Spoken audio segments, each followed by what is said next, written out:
दोस्तों नमस्ते। केंद्र में मोदी की सरकार आने के बाद एक मांग लगातार बढ़ रही है और खास करके जब ऐसे निर्णय लिए जाते हैं तो यह मांग बढ़ जाती है। जैसे एट्रोसिटी जैसे कानून के प्रावधान को बंद कर दो। क्या फर्क पड़ता है एट्रोसिटी बंद कर दो। दूसरी एक मांग बढ़ रही है, आरक्षण ही हटा दो। अब लोगों को कभी-कभी एक चीज ध्यान में नहीं आती है। यूनिफॉर्म सिविल कोड, समान नागरिक संहिता और आरक्षण ये दो दो अलग मामले हैं। अगर यूनिफॉर्म सिविल कोड को लागू भी किया जाए तो आरक्षण पर उसका कोई असर नहीं होता है, क्योंकि आरक्षण एक अलग चीज है और यूनिफॉर्म सिविल कोड एक अलग चीज है। उसके बारे में फिर कभी आराम से समझाऊंगा, लेकिन आरक्षण का यूनिफॉर्म सिविल कोड से कोई लेना देना नहीं है, ये साफ साफ समझ लीजिएगा। लेकिन एट्रोसिटी को हटा दो, आरक्षण को हटा दो, यह मांग लगातार बढ़ रही है। मैं एक बात साफ कर दूं, अब की डेट में किसी भी सरकार में यह क्षमता नहीं है कि वो एट्रोसिटी को हटा सके या आरक्षण को बंद कर दे।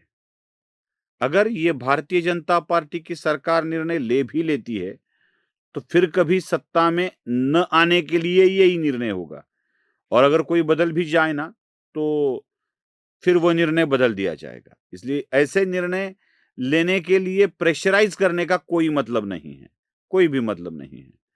और कुछ बातें जो संविधान में हैं, उसे कोई नहीं बदल सकता। एक संविधान बदल देंगे, इस विषय पर इतने विवाद खड़े किए गए कि मोदी ने अपना बहुमत गंवा दिया।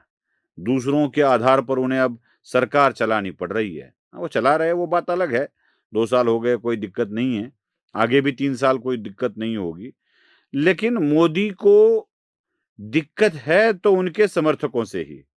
मैं बार-बार यही बात कहता हूँ और उनके समर्थक मुझे ही गाली-गलौज करते हैं कि क्या हमसे क्या होता है? चलो ठीक है, वो चलने दीजिए बात।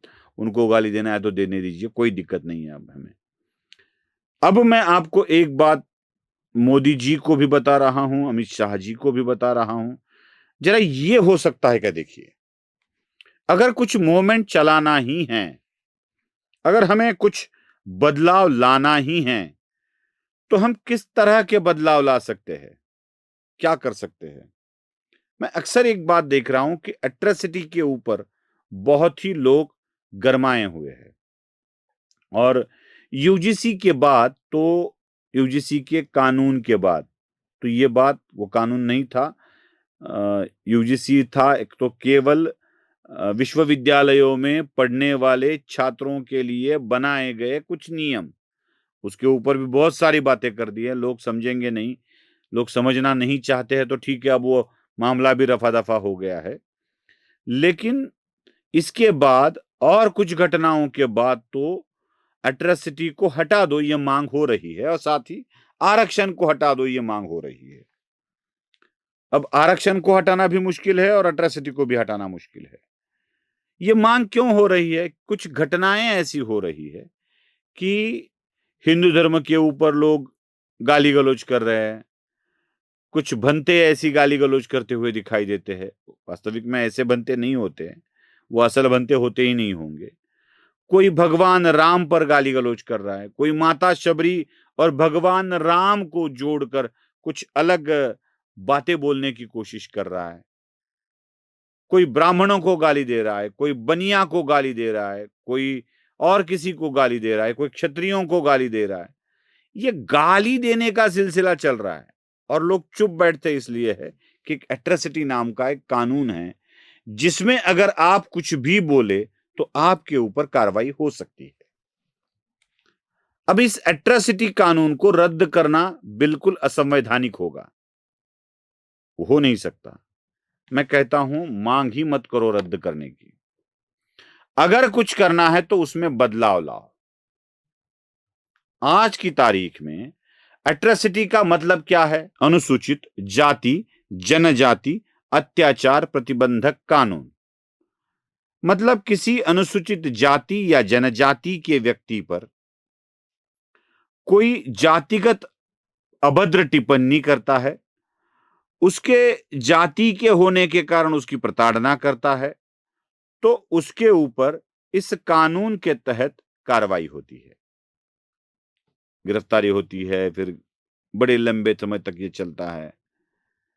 एक बात इसमें थोड़ी-सी स्टडी करने लायक है, खास करके महाराष्ट्र में, एट्रोसिटी का जो उपयोग किया जाता है, जातिगत अभद्र टिप्पणियों के लिए जो कानून बनाया गया है, उसका उपयोग किया जाता है, वह किन-किन जातियों द्वारा होता है। अब मैं आपको सीधी सरल भाषा में समझाता हूं। अनुसूचित जाति जनजातियों में कितने प्रकार की जातियां आती है और उसमें से कितनी जातियां इस कानून का उपयोग करके अन्य लोगों पर इस कानून के अंतर्गत क्राइम रजिस्टर्ड करते हैं। जरा इसका तौलनिक अभ्यास भी किया जाए ना, तो आपको सारी बातें साफ हो जाएगी। मैं किसी जाति विशेष का नाम नहीं लेना चाहता, लेकिन इसको जरा ठीक से समझिए। मतलब एक या दो, बस, इसके अलावा कोई जातियां इस कानून का ज्यादा लाभ नहीं लेती है। हालांकि यह मेरी बात आपको उड़पटांग लग सकती है, लेकिन सोनिया गांधी के नेतृत्व में ही महाराष्ट्र में हो रहे दलित अत्याचारों पर एक रिपोर्ट बनाई गई थी सोनिया गांधी के कहने पर।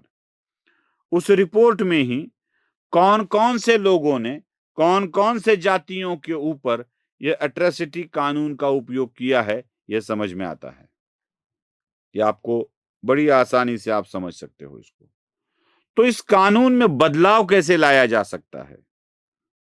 इस कानून की व्याप्ति बढ़ाई जाए, जरा उसको बड़ा किया जाए।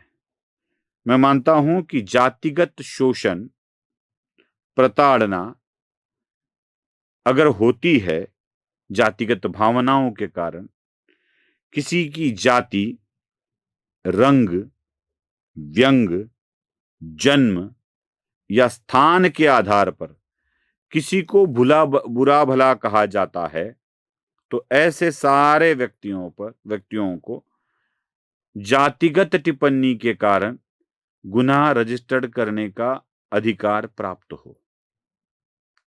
जैसे मुंबई में जाओ तो यहां के लोगों को घाटी कहा जाता है, घाटियों को कुछ काम नहीं आता ऐसे कहा जाता है। ये स्थान पर हुआ।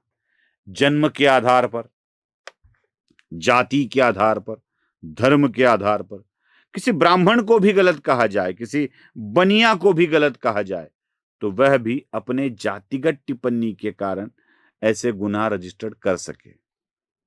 एट्रोसिटी को रद्द नहीं करना है, बस एट्रोसिटी की व्याप्ति को बढ़ाना है, क्योंकि सबका साथ सबका विकास है ना।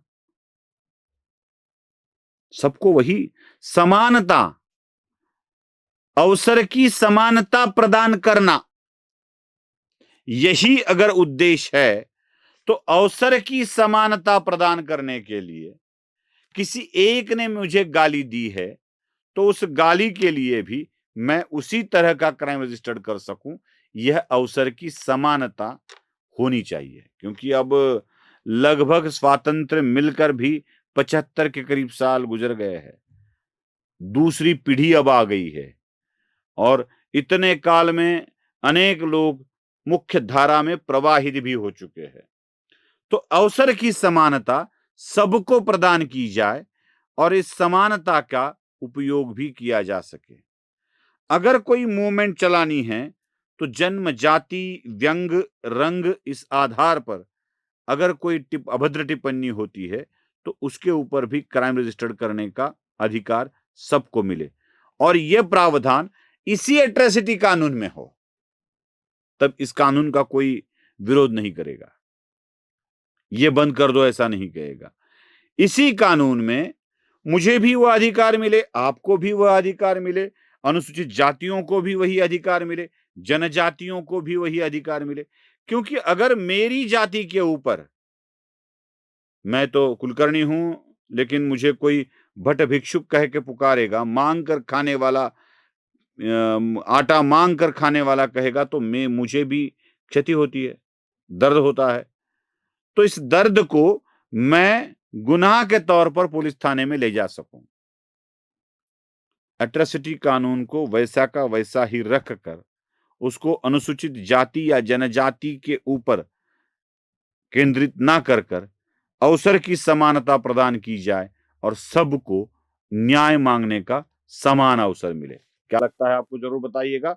अगर आपको पसंद आता है तो इसी विषय को हम आगे ले जाकर इसको एक माध्यम बनाकर यही मांग को लाउडली एम्प्लीफाई करके दुनिया के सामने लेकर आ सकते हैं। नमस्ते। धर्म जागृतीचा विधायक बुरुज NLighter News।